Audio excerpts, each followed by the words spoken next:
Doctor Danish real focus के साथ हाजिर है।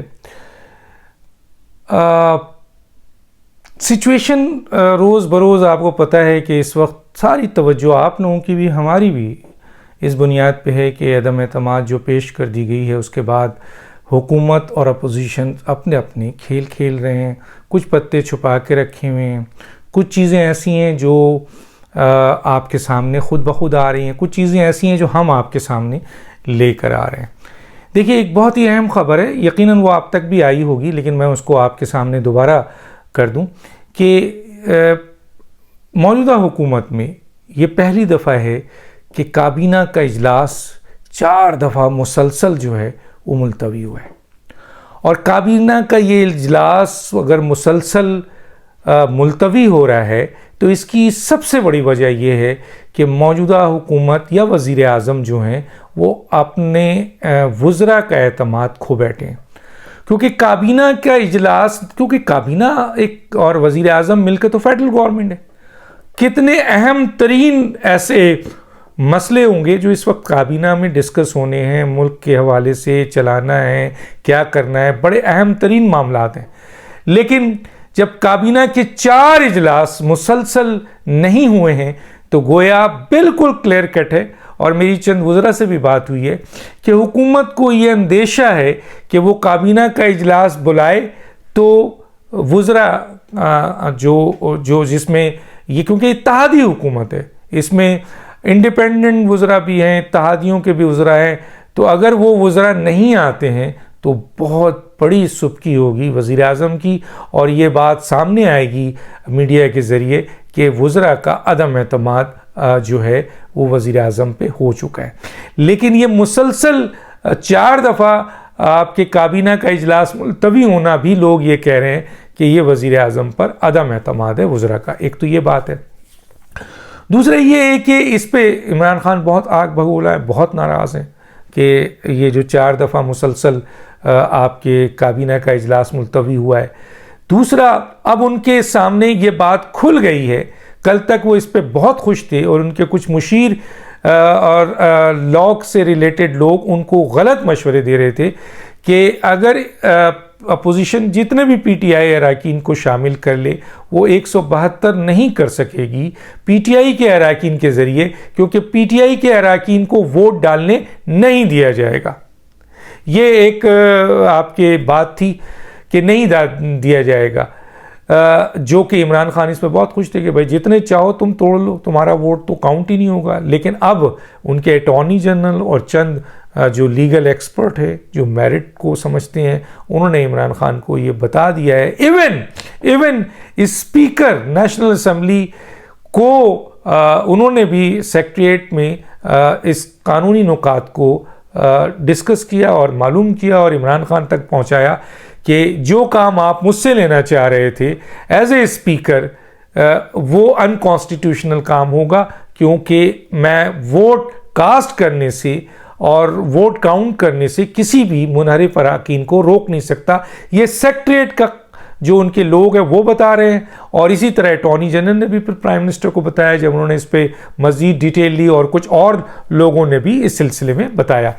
तो चुनांचे ये बातें हम आपको पहले ही बता चुके थे कि स्पीकर एक पोस्ट ऑफिस है, और जुर्म जब तक सजद नहीं हो इख्तलाफ की बुनियाद पे आप उनको वोट कास्ट करने से भी नहीं रोक सकते, और उनका वोट भी कास्ट होगा। अपोजिशन का कास्ट, अगर वो वोट नहीं देते हैं दमतमाद का तो भी कास्ट होगा, और उसके बाद इमरान खान चाहे शोकाज दें, पर्सनल हेयरिंग दें, लेटर लिखें, और फिर speaker as a post office ये लेटर इलेक्शन कमीशन में पहुंचा देगा। ये एक तरीक़ेकार है। जब ये इमरान खान को पता चला तो इस पर भी आग भगोला हो गया, क्योंकि उनको तो यकीन था कि ये वाला जो काम है कानूनी, इस पे तो वो बहुत मजबूत हो गए।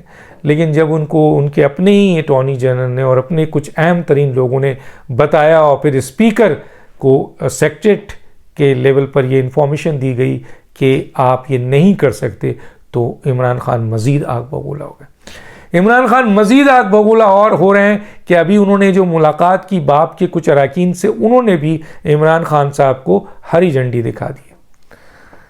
हरी झंडी इसलिए दिखाई है कि उन्होंने न वादा किया और तहफ़्फ़ुज़ात भी शो किए जो मेरी इत्तलात हैं, और इमरान खान इस पर भी आग बगोला है। और जो इत्तेहादी हैं अब वो दोबारा इत्तेहादियों को रब्ता करने की कोशिश कर रहे हैं, उनको देने लेने की बात कर रहे हैं, लेकिन इत्तेहादी अपोजिशन के साथ ही काफ़ी हद तक उनके मामलात हो चुके हैं और वो अपोजिशन के साथ खड़े हो गए। तो इमरान खान इस पे भी आपके बहुत नाराज़ हैं, गुस्से में हैं, और इस सिलसिले में अब वो आप देख रहे होंगे उनकी फ्रस्ट्रेशन, उनका गुस्सा। इवन उनको उनके अपनी हुकूमती एजेंसीज़ ने ये बता दिया है कि आपके पास अब 140 प्लस अराकीन रह गए, आप ये अराकीन 140 प्लस आपके पास है। और उनको ये भी बता दिया गया है वज़ीर आज़म को कि ये भी हो सकता है कि अदम एतमाद को आप फेस करने से पहले आपके सामने ये जो आपके इत्तेहादी हैं ये अपोजिशन बेंच का मुतालबा कर दें, आपकी कैबिनेट से रिज़ाइन कर दें और अपोजिशन में बैठ जाएं, चुनांचे आपकी अक्सरियत ख़त्म हो जाएगी और फिर आपको एतमाद का वोट लेना पड़ेगा। और अदम एतमाद को फेस करने से पहले ये हो सकता है। इस पे भी बहुत आग बबूला है, बहुत गुस्से में, क्योंकि उनका कुछ बस नहीं चल रहा, वो कुछ नहीं करें, क्योंकि उन्होंने बेसिकली 3.5 साल पौने 4 साल में जो जो सहारा था उनका, वो बेसाखियाँ थीं। अब वो बेसाखियाँ ख़त्म कर दी गई हैं, तो अब इनके पास कुछ भी नहीं है। अब उन्होंने जलसे करने शुरू किए हैं, आवाम को मोबिलाइज करना शुरू किया है, लेकिन अपनी तमाम अपना हुकूमती ताकत, इख्तियार, वसाइल, पैसा सब कुछ लगाने के बाद भी उनके जलसे इतने कामयाब नहीं हो रहे। दूसरी बात यह है कि वो जब आएंगे आपके क्या कहते हैं उधर डी चौक में, जहाँ उन्होंने कहा है कि 10 लाख का मजमा होगा, तो ये 10 लाख का मजमा जमा करना बहुत मुश्किल होगा। आपको पता है 126 दिन का धरना उन्होंने दिया था, उस वक्त पाकिस्तान अवामी तहरीक के लोग उनके साथ थे। 126 धरने में जो शाम को पीटीआई के लोग तो आते थे, अवाम भी आती थी, मजमा बनता था थोड़ा बहुत, लेकिन वो मजमा ख़त्म हो जाता था और रात भर पाकिस्तान अवामी तहरीक के 3,500 अफराद उनके कंटेनर की हिफाजत करते थे। ये मैं आपको बिल्कुल सच कह रहा हूँ, और अगर मैं गलत कह रहा हूँ तो आप ताहिरुल कादी से पूछ लें या पाकिस्तान अवामी तहरीक के लोगों से पूछ लें। तो गोया 10 लाख तो छोड़िए, आप 50,000 भी ले आते हैं, बहुत बड़ी बात होगी। लेकिन ऐसा क्यों? क्योंकि आईनी तरीके से आप फेस करने के बजाय अब आप एक फ्रस्ट्रेशन का माहौल पैदा हो। उधर अपोजिशन ने ऐलान कर दिया है कि वो जी 20 लाख का मजमा लाएंगे। इसमें कोई शक नहीं है कि वो भी 20 लाख का मजमा नहीं ला सकते, क्योंकि इतना आवाम को निकालना बहुत मुश्किल काम होता है। लेकिन ये बात अपनी जगह है कि पीडीएम या अपोजिशन इमरान खान से कई गुना बड़े अफरादी क़ुव्वत ला सकते हैं और उनके पास सलाहियत है।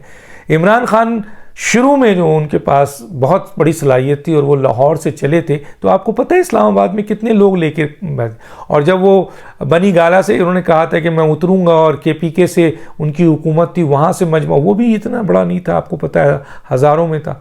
तो गोया पीडीएम जो है, अभी पीपल्स पार्टी ने ये दिखाया है एक बड़ा शो करके, उनके साथ पीएमएलएन भी है और जेयूआई भी है। जेयूआई आज़ादी मार्ग में दिखा चुकी है, अकेले तन तना बहुत बड़ा मजमा डी चौक तक, मसलन इस्लामाबाद तक वो ला चुके हैं। पीएमएलएन एक बहुत बड़ी जमात है, पंजाब है और इस्लामाबाद पंजाब में एक ही करीब तरीन है, और इसमें नवाज शरीफ ना भी हों तब भी बहुत बड़े क्राउड पुलर जो हैं मरीम नवाज साहिबा हैं और शहबाज शरीफ और हमजा शहबाज हैं। ये तीनों अगर खड़े हो जाते हैं तो पंजाब उड़ जाएगा। और मरीम नवाज साहिबा के बारे में कहा जाता है कि वो क्राउड पुलर हैं। मौलाना फजल रहमान के बारे में कहा जा रहा है कि सबसे बड़े क्राउड पुलर ये दो हैं। तो अगर ये दो अपोजिशन के साथ, एक तरफ अभी बिलावल ने साबित किया है कि बहुत बड़ी तादाद उनके साथ है, तो गोया पीडीएम अगर जो 20 लाख कह रही है, 20 लाख तो खैर नहीं, लेकिन एक बहुत बड़ा मजमा वो ला सकती है इमरान खान के मुकाबले में। लेकिन ऐसे हालात क्यों पैदा हों, क्यों किया जा रहा है, इसके ऊपर बाद में जाऊंगा। लेकिन पहले मैं ये बता दूं कि इमरान खान साहब को ये मशवरा दिया गया है, क्योंकि इमरान खान साहब को अब क्लियर कर दिया गया है कानूनी नुकात पे कि जिसकी बुनियाद पे इमरान खान साहब कह रहे थे कि मैं देख लूँगा, कि अब तो ये कर नहीं सकते, क्योंकि जब हमारे वोट्स पीटीआई के वोट डिस्कार्ड होंगे, स्पीकर उठा के फेंक रहा होगा, तो ये 172 नहीं कर सकेंगे। उनको ये अंदाज़ा ही नहीं था कि कानूनी नुकात क्या हैं। जब उनको कानूनी नुकात बता दिया गया तो बहुत आग बबूला है, क्योंकि उनका मेजर गेम ख़त्म हो गया। अब मेजर गेम क्या है, दो उनको मशवरा दिया गया। मैं आज आपको बता रहा हूं, इमरान खान को कल मशवरा दिया गया है कि आप इस्तीफा दे दें, क्योंकि अदम एतमाद को आपने फेस किया तो आपको 140 प्लस से ज़्यादा वोट नहीं यानी बनेंगे। इनके 197 और उससे भी ज़्यादा, 194 और उससे भी ज़्यादा हो सकते हैं, क्योंकि आपके इत्तेहादी तो आपको छोड़ चुके हैं। मेन इत्तेहादी बाप, जिस तरह आज आप बाप वालों से मिले, लेकिन उन्होंने भी आपको ग्रीन सिग्नल नहीं दिया बल्कि हरी झंडी दिखा दी।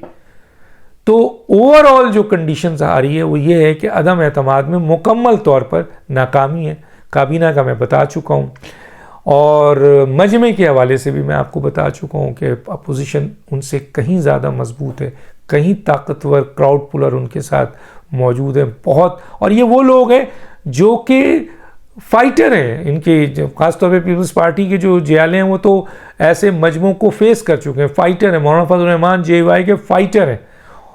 लेकिन आपके जो लोग हैं वो तो अभी फाइटर नहीं है। अभी तो वो उन्होंने एक ही गैस और वो देखा था आपके, तो भाग गए थे आपको छोड़ के। याद है आपको इस 2018 के सिलसिले में जो आपने वहाँ से लॉन्ग मार्च किया था, हालांकि आपको अहम तरीन इदारों की सपोर्ट भी थी कहा जाता है। तो गोया इस वक्त जो सूरत हाल है वो आपके सामने है। आप इमरान खान साहब आग भगोला, इन तमाम चीज़ों की बुनियाद पे उनको मशवरा दिया गया है, उनको कानूनी नुकात भी समझा दिया गया। अब वो रोक नहीं सकते हैं। मुनरिफ अराकीन को वोट डल रहे हैं, इत्तेहादी जा चुके हैं। इत्तेहादी ये भी कर सकते हैं, जो कि चांसेस बहुत ज़्यादा हैं कि वो काबीना से इस्तीफ़ा दे दें और आपके अपोजिशन में बैठने के लिए दरख्वास्त दे दें। गोया आपकी अक्सरियत वैसी ही गिरती है और फिर आपको 172 वोट लाने पड़ेंगे, और आपकी अपनी एजेंसी आपको बता रही है कि आपके पास 140 से ज़्यादा वोट नहीं है। प्लस हो सकते हैं, 42 हो सकता है, 45 47 हो सकते हैं, लेकिन 50 का फिगर आप नहीं क्रॉस कर रहे हैं। तो 60 और 172। अब इनके एक बहुत बड़े फ्रस्ट्रेटेड हैं इस वक्त, उनको नाअहल कर दिया गया है। फैसल वाडर साहब वो कहते हैं कि अपोजिशन 172 क्या 182 भी कर ले तो वज़ीर आज़म इमरान खान रहेंगे। अब ये कानून और की आइन की धज्जियाँ बिखेर दी ये जुमला। बहरहाल उनसे ये उम्मीद की जा सकती है, क्योंकि उनको ना कानून आता है, ना आइन आता है, ना पार्लियामेंट आता है। उनके वकील ने भी कह दिया कि इनको तो कुछ नहीं पता था। तो बहरहाल, और वो इस वक्त नाहल हुए हैं, फ्रस्ट्रेटेड हैं। हुकूमत इनको सपोर्ट नहीं कर रही है, इमरान खान इनको सपोर्ट नहीं कर रहे हैं। इसके बावजूद जाहिर है कि इस जहन में परेशानी में वो जो बात कर रहे हैं कि 182 वोट भी ले ले अगर, तो भी वज़ीर आज़म को ये हटा नहीं सकते। तो कितनी बड़ी बात है। अब इमरान खान साहब के पास चॉइस कि वो इस्तीफ़ा दें। दूसरी जो इमरान खान साहब की कोशिश है, मैं बार बार कह रहा हूँ कि ये जो मजमा इकट्ठा करना और ये इख्तियारात को इस्तेमाल करके ताकत को, वसाइल को, पैसे को वो लोगों को जमा करेंगे और कोई भी एक मिस हैंडलिंग हो जाएगी। कोई भी ऐसा आपको पता है कि अपोजिशन ने भी ऐलान कर दिया डी चौक पे, और 23 मार्च को ऑलरेडी PDM का जो है वो जुलूस उन्होंने भी रखा हुआ है। और दूसरी बात ये है कि ये जुलूस 23 मार्च को चल के अगर फ़र्ज़ कीजिए 27 मार्च से पहले वहाँ पहुँच जाता है, और 27 मार्च को अगर आपने अदम एतमाद का वो रखा है जिसको आप फेस नहीं करना चाहते हैं, और अपना एक दिन पहले जलसा रखा है 26 को, उससे पहले 25 को पहुँच जाती है अगर PDM, तो फिर क्या होगा? तो ये क्लैश होगा। क्लैश के बाद आप इमरजेंसी लाना चाहते हैं। आपने कहा कि ना मैं खेलूँगा, ना तुम्हें खेलने दूंगा, ना मेरे पास इख्तिदार रहेगी अगर, तो तुम्हारे पास भी नहीं जाएगी। गोया इमरजेंसी नाफिज हो जाएगा। ये आपकी पूरी कोशिश है। ये हालात हैं। कुछ नए चीज़ों के साथ आपके साथ ज़रूर अगले व्लॉग में आऊँगा। डॉक्टर दानिश को इजाज़त दीजिए। अल्लाह हाफ़िज़।